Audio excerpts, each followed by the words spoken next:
आज गेलतो ना भाऊ अवधूत महाराजच्या दर्शनासाठी छावून गेले. कसं गेलतो आणि तिथं गेल्यावर काय झालं त्यासाठी ब्लॉग पूर्ण पहा.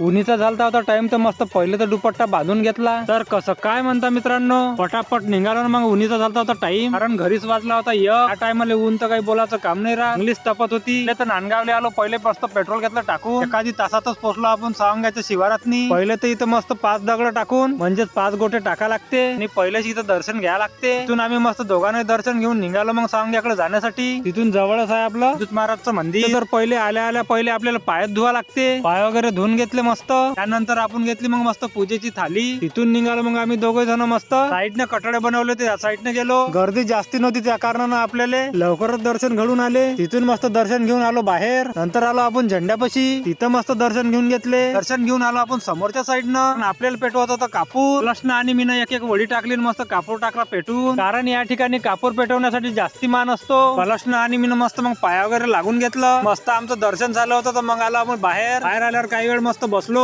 तुम्हाला ब्लॉग कसा वाटला कमेंट मध्ये नक्की सांगा. आणि आयडी वर जर नवीन असाल तर आयडीला फॉलो पण करा. भेटू आपण अशाच एक नवीन ब्लॉग मध्ये.